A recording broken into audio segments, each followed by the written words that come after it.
I think there are three things that really matter.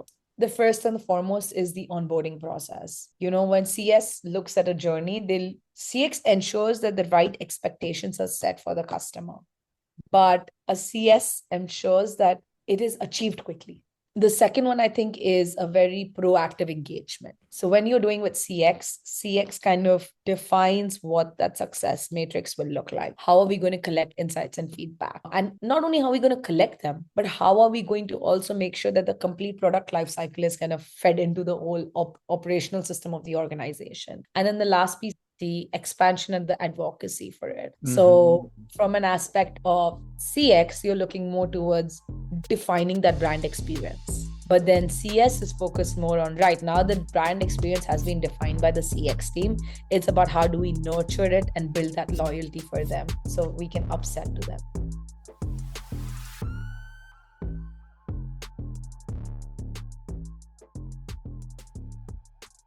Welcome to another episode of Customer Success Talks, Real Challenges, Experts Advice, the podcast dedicated to helping those transitioning into customer success and early career customer success managers. I'm your host, Byron Toruño, customer success manager, a customer success nerd, and just like you, I'm still learning about this amazing world of customer success that is so interesting. There's just too much to do. And something that we also can focus on, because we have had here different guests that have said customer experience is important and we do have to focus on it, but delivering outcomes, delivering, achieving those goals, measurable outcomes is key. But customer experience can also make a difference. And that's what we're going to be talking about today. Great customer experience don't just happen. It actually needs to be designed. And there are experts out there who actually work on that and who actually help companies designing a whole customer experience framework. And that's what we're going to be talking about today. How to build a world-class customer experience that actually drives results. And maybe you are the one who can start that, or maybe you're the one who can start planting the seed in your organization. I want to let you know that today's episode is sponsored by Vishali, trusted by 600 plus companies. It supports every CSM role, from customer success managers to operations to even executives. Please keep in mind that for taking a qualified demo call, which is basically after an initial discovery call, you will receive a free pair of AirPods Pro. So, what are you waiting for? If you're looking for a customer success platform, or if you're just curious enough and you want to check out Vishali, go into today's episode description and click on vishali.io/CS Talks. And let's continue today's episode. Let's see, who are we going to be talking with today? Today, we have the pleasure of having with us Vaishali Dialani, who is a multi-award on customer experience. It's also a customer experience expert. It's a mentor, a speaker, and co-author of CX5. With over 9 years plus of experience, she specializes in experience design, and that's why Vaishali is the perfect guest for today. She helps business craft seamless and impactful customer journey. Oof, today's going to be a tough one. Great. Vaishali, welcome to Customer Success Talks, and thank you so much for your time. Thank you. Thank you. Thank you for such a wonderful introduction and a warm welcome. I'm super excited and thrilled to kind of dive into our very interesting conversation today about the collab between CX and CSM. Exactly. It's because there's a collab, and what can we learn from a customer experience expert? What can we start doing to start planting the seed? Should there be a whole department and someone assigned to it or not? So that's what we're going to be talking about. But first, I want to get to know you a little bit, because you help businesses actually when they want to start a customer experience department or framework. Am I right? Yes, absolutely. You're right. So a bit more about me as an independent CX strategist. My focus is always helping small and medium-sized businesses, large businesses kind of define what CX is for them. Mm. Most of the times people ask, what's their definition of CX? And while we all always say that it's the most holistic experience that you're offering to customers, based on every industry, based on every product or service that businesses are offering to their customers, their CX is redefined and has to kind of be evolving as time is evolving in their specific industries. So my focus is helping them in guiding them through their entire customer journey mapping experience, as well as digital transformation is the right injection between digital and human experience. So that's where I fall in. That sounds interesting. So that means that they come to you when they are ready. Are they in an early stage as a company? Are they enterprises? Like, what is the type of person who reached to you? Excellent question. So I've worked across everything from startups to medium-sized businesses to actually global large-scale businesses and Right. even businesses been in the industry for over 70, 80 years now. So I've seen traditionally a lot of things evolving and changing based on where the business is and their digital maturity, and based on the resources and investments they have. Every CX journey or framework is kind of extremely tailored and personalized to businesses to cater to their needs and their requirements. Having said that, the resources that they have in hand and what are their quick wins that we can help them achieve within certain quarters, within annual quarters. So a lot of it depends on the business itself, but CX is for all. It's not like if you're a small scale business, then you can't dive into the world of CX. Maybe it's sooner than later than you will have to, because that's the competitive edge in today's day and age. And do you work with specifically SaaS companies, or are there other industries, like let's say ONGs or let's say medical industry? Because you said something really interesting. CX is for everyone. Yeah.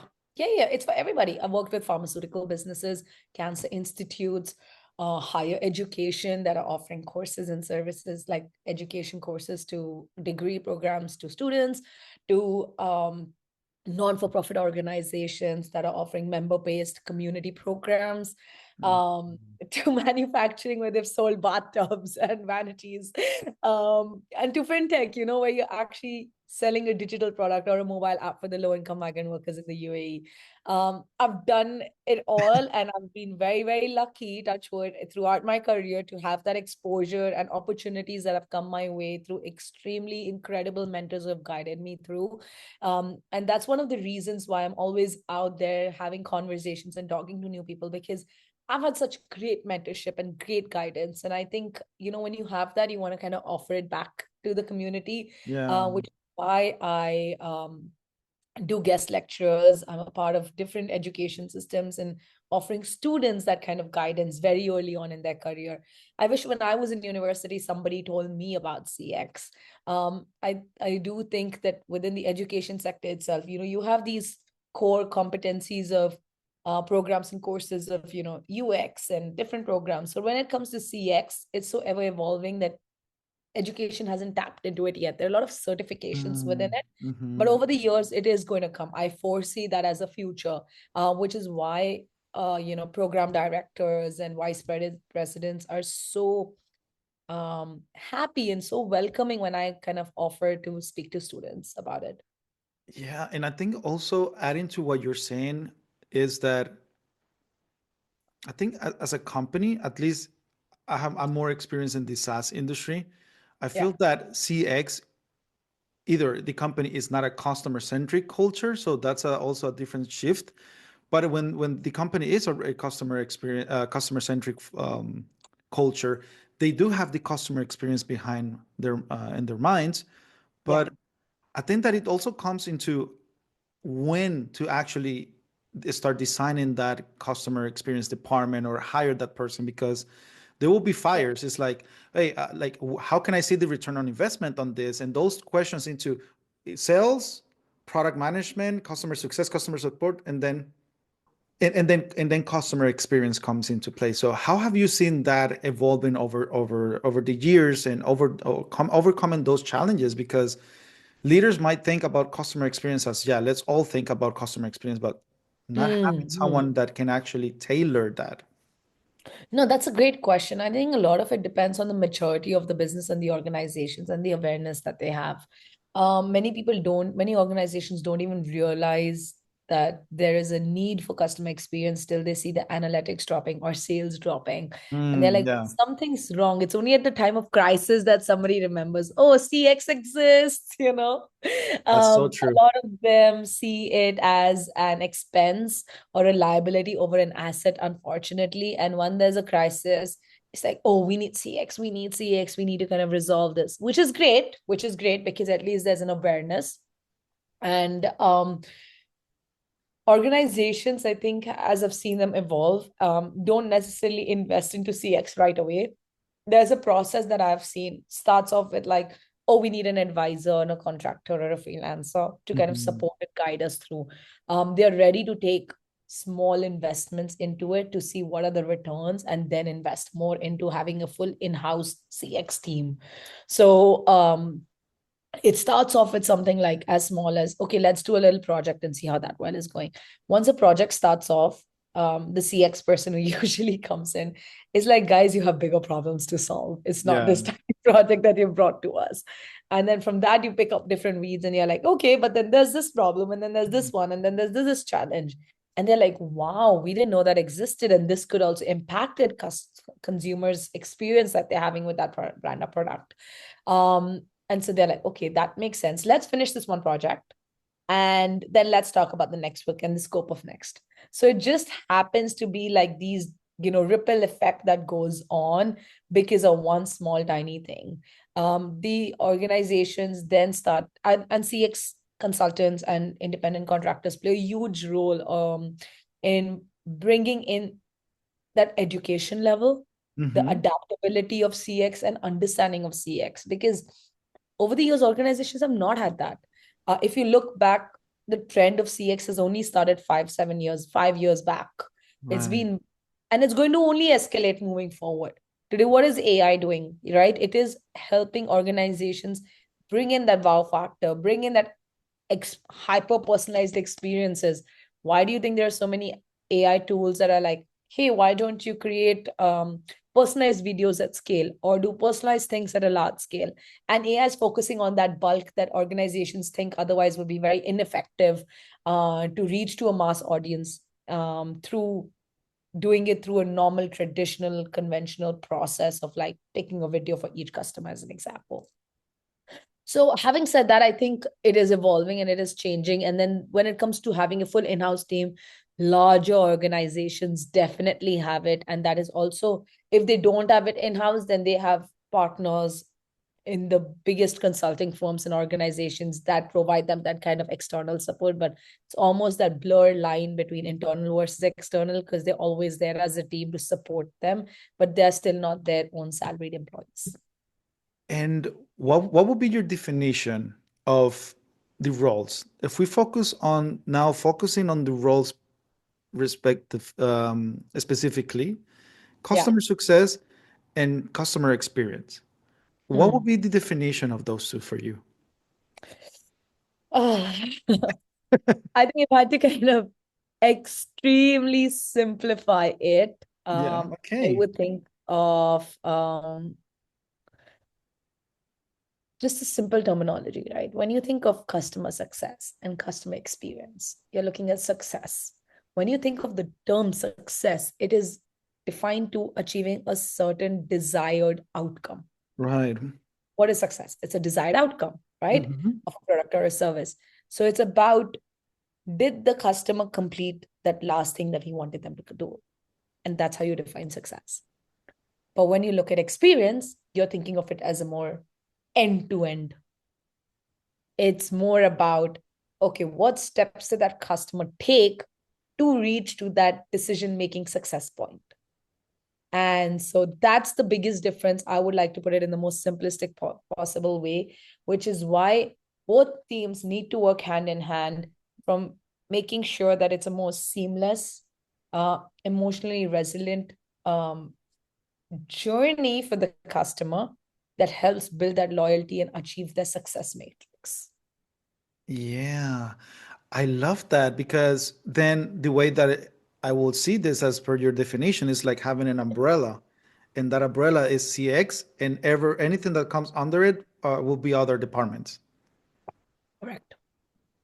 Interesting. So you have a lot to do. There's a lot to do. Yeah, it is. It is a lot to do. And you touch on customer journey when you were talking about the CX, and I feel that it is an important tool not only for customer success or the organization, but also now as when you mentioned this is customer journey being one. So in your experience, what does a well-designed customer journey looks like when customer success and CX actually work together? So I think as a part of the if you look at it from a perspective of when they work together, they're a much stronger team because they're making sure the intention from both teams are exactly the same. They want a frictionless, seamless, proactive, value-driven journey for the customer. So the intention is the same. It's about making sure that holistically, it's at every touch point, it results to that same success or desired outcome that the customer wants to achieve. Mm-hmm. When you talk about from an umbrella perspective and the core competencies of things, I think there are three things that really matter. The first and the foremost is the onboarding process. When CS looks at a journey, they CX ensures that the right expectations are set for the customer. But a CS ensures that it is achieved quickly. Wow, yeah, that's true. So that's first one. So when I say onboarding specifically, I'm referring to the point of how they get on board when they know about a brand, when they recognize that there's an expectation set with the brand. That really matters. Mm-hmm. And the second one, I think, is a very proactive engagement. So when you're doing with CX kind of defines what that success matrix will look like. What would it be how are we going to collect insights and feedback? And not only how are we going to collect them, but how are we going to also make sure that the complete product life cycle is kind of fed into the whole operational system of the organization. So say, we set matrix because analytics is a huge part of CX as well. What CS does, customer success does, is acts upon it to make sure it happens. So the execution piece is completely driven by the CS team.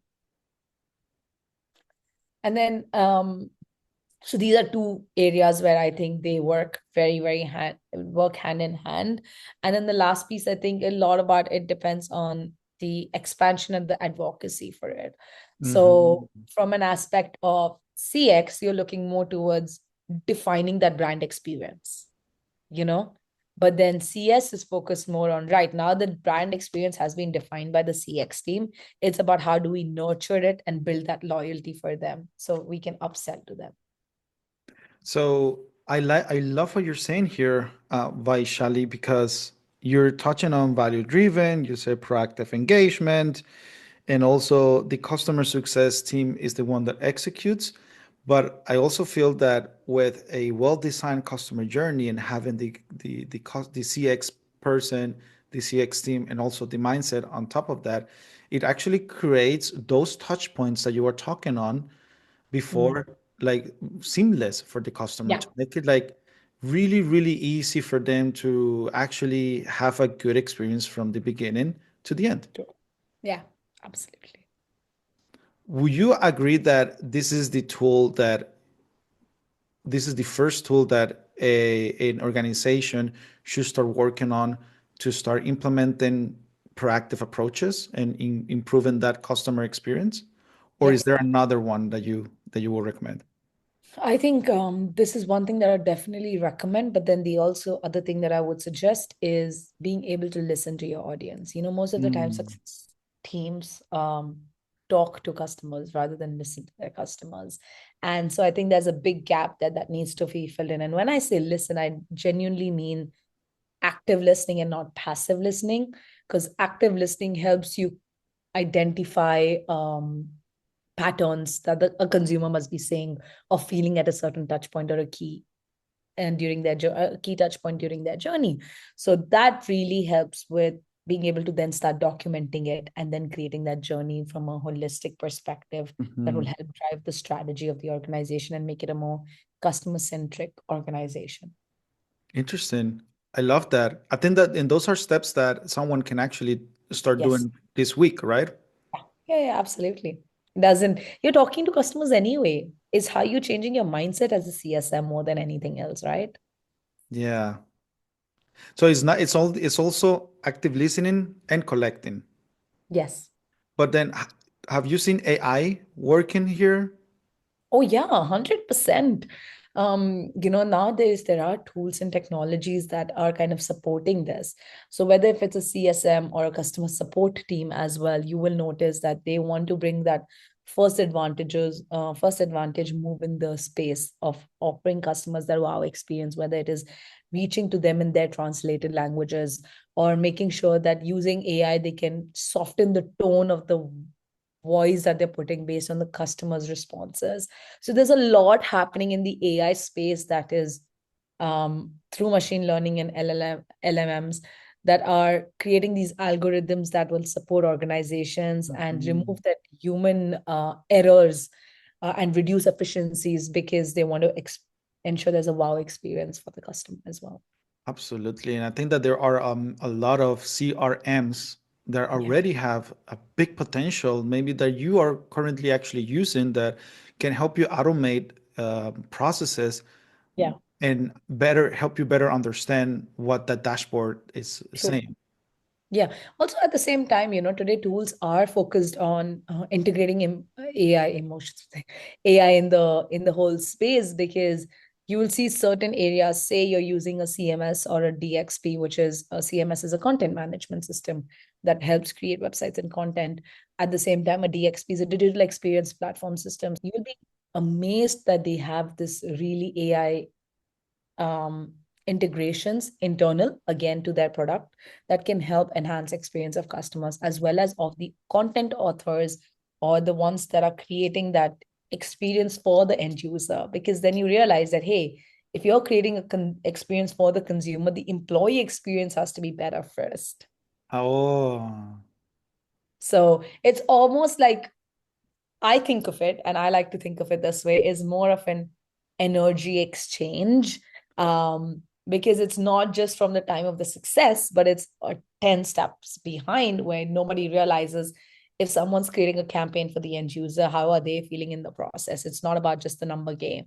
It's about are they right in the right headspace of the customer? Are they able to think how the customer would react to a certain campaign or the voice that the customer is using? So a lot of that thing is very psychologically driven when you're designing experiences. that's so mind blowing. Because we keep thinking a lot about our customers, and I think that Yeah, it's the right mindset, but I always say we keep forgetting ourselves. yeah, yeah. When if I want today as Byron, I want to, well, here it's already 6:35 p.m., so it will have to be tomorrow. If I want to go to the organization that I'm working for, and I want to create one of those one-time projects that you mentioned at the beginning to start showing the impact of CX, which project would you recommend me to do that I can start thinking and working on this same week? One, only one. I know, I know. But I think it would, so as some or people need some kind of concreteness when it comes to starting something, right? Yeah. So I believe that that concreteness is data and customer intelligence. So if there's one thing that I would suggest is to have like create a single source of truth where Hmm. CX and CSM teams can kind of share insights, feedback, and customer data in real time. The biggest problem is that organizations are very siloed in their own departments. And if customer support team receives um in because they're the first frontline workers, right? So if they receive that information and insights, it's not necessarily being passed on to the different teams. So Hmm. how is the product team supposed to know what's wrong in the product?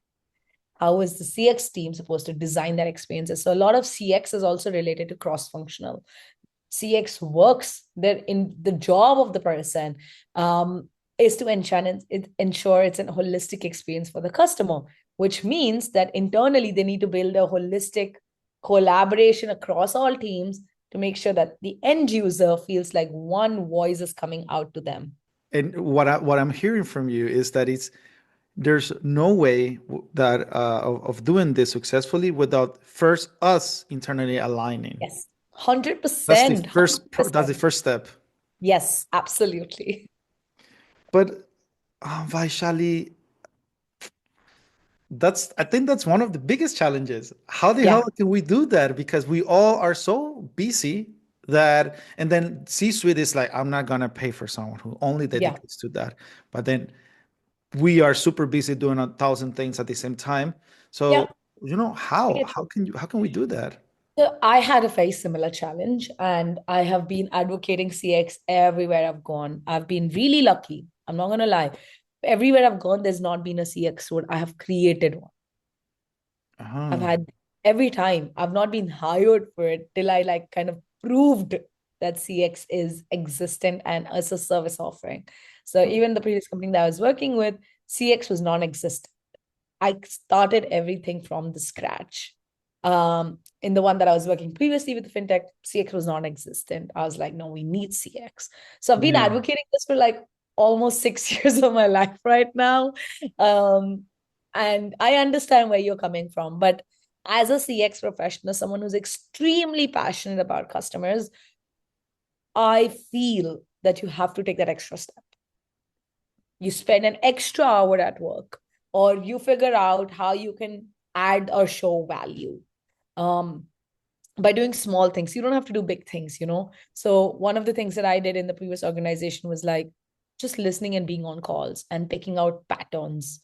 When you start Mhm. identifying patterns, you can connect the dot and go back and get your mind into the weed of what the customer would be thinking and propose a better suggestion back the next day. Mhm. So every organization has the same problem. They're super busy. No one has time. They don't understand this concept of CX. A lot of it has to be internal training. Organizations, unfortunately, whether if you speak to a CFO or a CMO, not necessarily will understand how is CX going to help them. So, like I'm having a conversation with you today, it's CX is holistic. That's the point. There's no niche within CX. People keep asking, what's your career niche? There's no niche. Why does there need to be a niche? Why can you not have it all? And that's what CX is. CX is about having it all. It's about working with teams. It's about breaking silos and bringing that organizational change management into place so that your end user hears one voice, your one team. Mhm. So Because yeah. we are the face of, I mean, the brand is the face of the customer at the end. Correct. And I remember once I was working for a product-led company, Yeah. and it was more between startup and mid-size. And they were focusing a lot on improving the product, but not knowing if that's actually valuable for the customer. It was based on their own experience. Yeah. So I wanted to break a little bit of that and start working on actually customer experience projects. And one of the first ones that I work on was how to bring the customer's feedback within the organization. And I would recommend anyone that if someone has that opportunity, either what you said, the customer journey is super important because that way we can see the touch points, Dots. the Got it. dots, but then also about projects like this one that where the team can collaborate all together and doesn't have to be a whole team. It could be one person. You create your allies Correct. internally. And it's like, hey, Correct. Vaishali, I have this idea. What do you think? And then you kind of measure that person and say, Yeah. huh, they're not my team yet, or they are. Yeah, absolutely. When I started, I didn't know it all. You figure it out. The resilience as a very, very passionate CX or a passionate customer driven individual will guide your path. You will figure it out. Every organization is very different.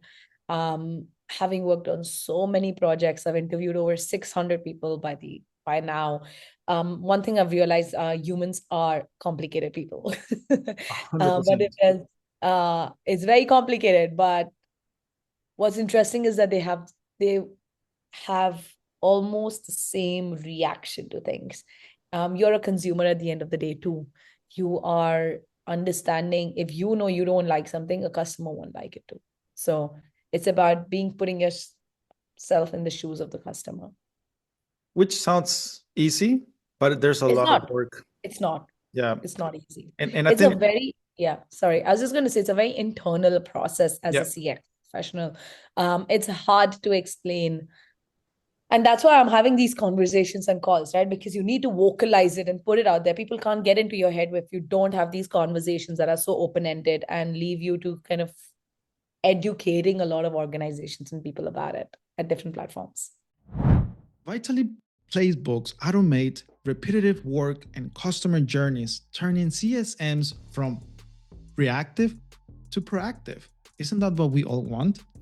It also enables new levels of CS productivity with tools from projects, conversations, surveys, and even goal tracking.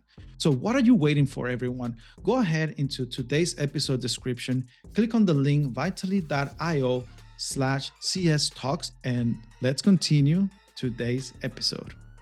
I still believe that ideally it would be super important to have someone dedicated on that. Oh, 100%. You can't do it all.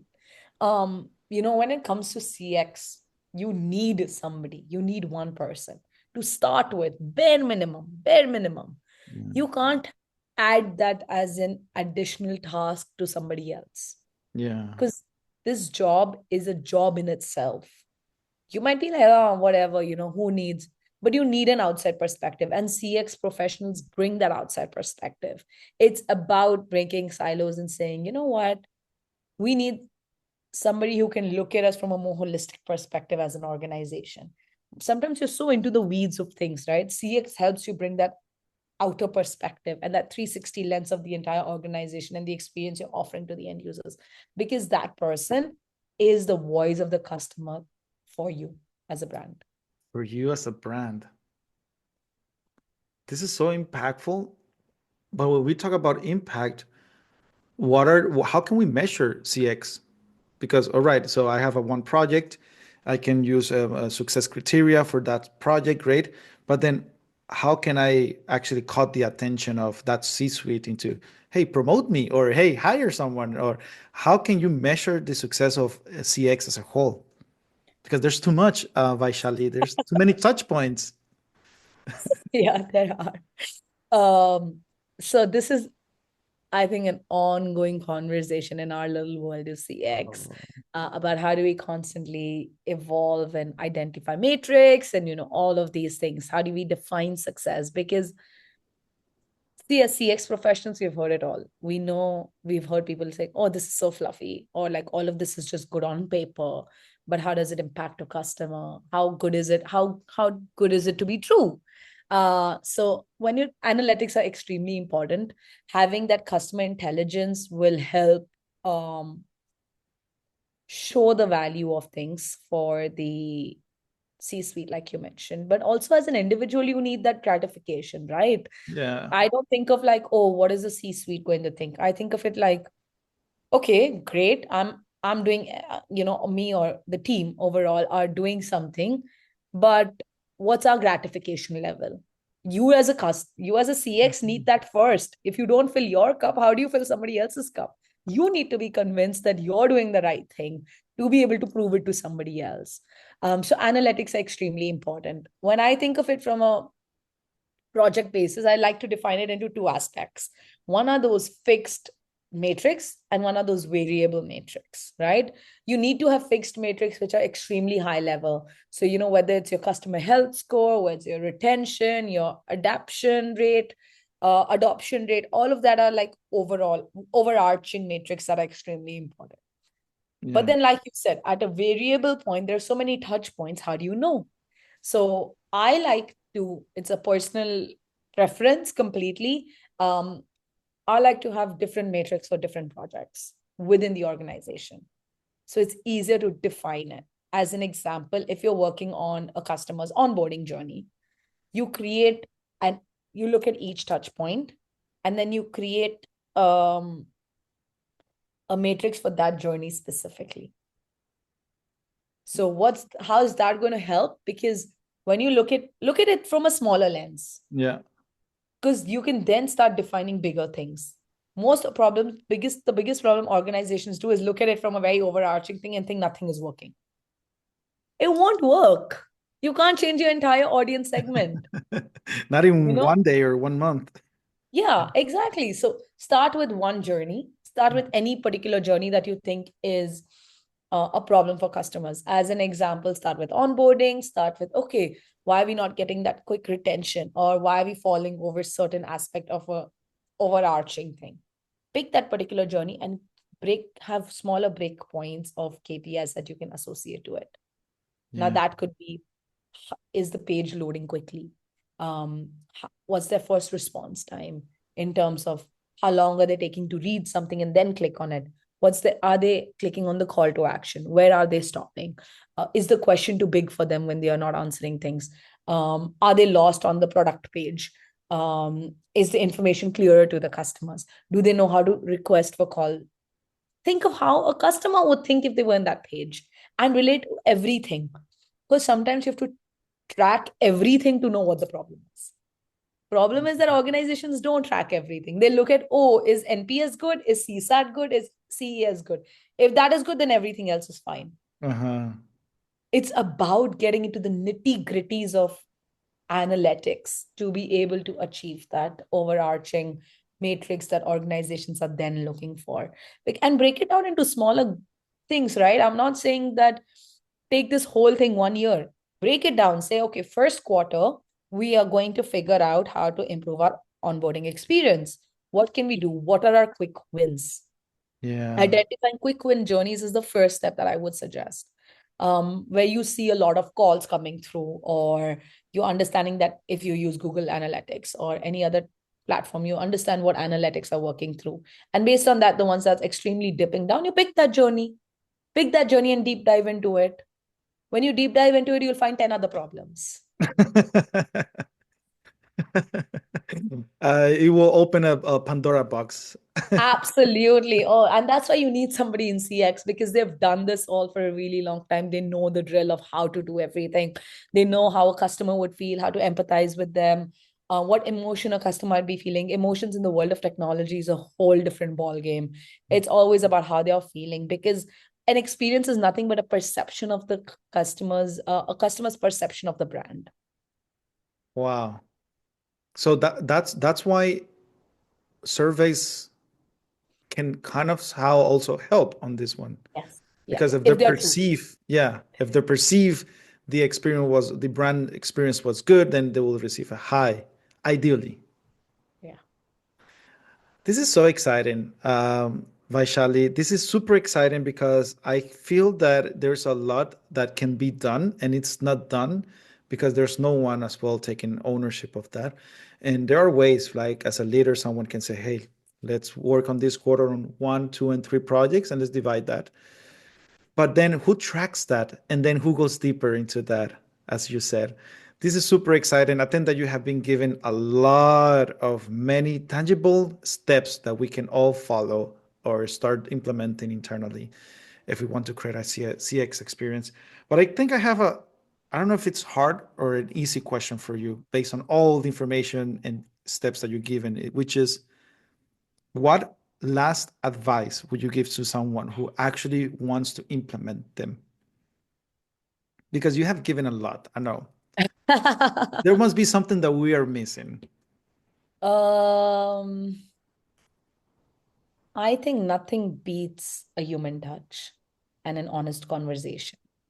So if there's one advice I would give is to have those open conversations with customers, to ask them how they're feeling, to identify that pain point or that challenge that they have, and identify those quick wins as an organization. Wow.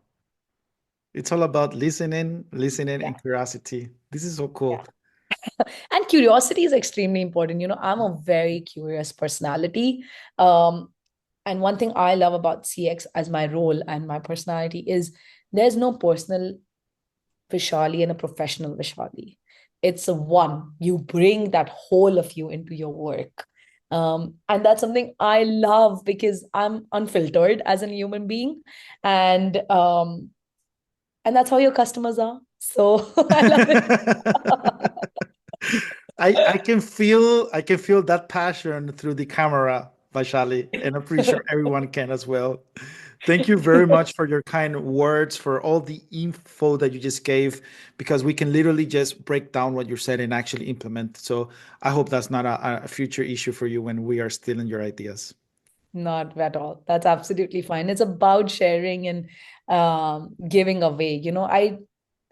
I love in the concept of collaboration than competition. Mm. We all need to learn how to coexist together. That's the biggest problem. Is there are a lot of ego clashes? There's a lot of things happening, and then who's affected end of the day? Your customers. Nobody else cares, right? Your business is Yeah. going down the drain. I don't think anybody can really ever steal anybody's ideas because these are generic frameworks of CX under things. Every person, every CX professional or any CS professional brings in their own ideas and skills. So all of everything that I've shared today is a generic thing. Even if you pick a book and read, you will be able to get those. Obviously, mine are driven from my personal experiences and my projects that we're worked on, but every project is very different, and implement the way anybody implements these frameworks are also very different, which is where the uniqueness and the personalized CX experience falls into place as well. So that's why I love sharing. I love sharing because I think it's so important everyone's well educated. It's not going anywhere. It's only going to give you a lot more investment back. It's an asset and not a liability or nothing to fear about at all. Thank you so much again. And everyone out there, thank you for your time as well. Thank you for being here and always supporting and sending all of those support messages and love. And there's more coming. So remember, keep growing, keep learning, and let's keep improving the world of customer success. Until next time. I do not want to finish today's episode without letting you know that with Vitally, you can unlock collaboration with your customers through dedicated workspaces to execute on shared outcomes through data, feedback, and more. Also, with Vitally AI, yes, AI, it automates workflows and turns unstructured customer data into actionable insights. Wow. Go into today's episode description, click on vitally.io/CS Talks. And thanks to those sponsors, we are able to grow. I just purchased a new microphone and I can continue purchasing more and more to continue growing and help everyone out there who is either transitioning into CS or early career customer success manager. Thank you, Vitally, for this opportunity, and thank you all for your support.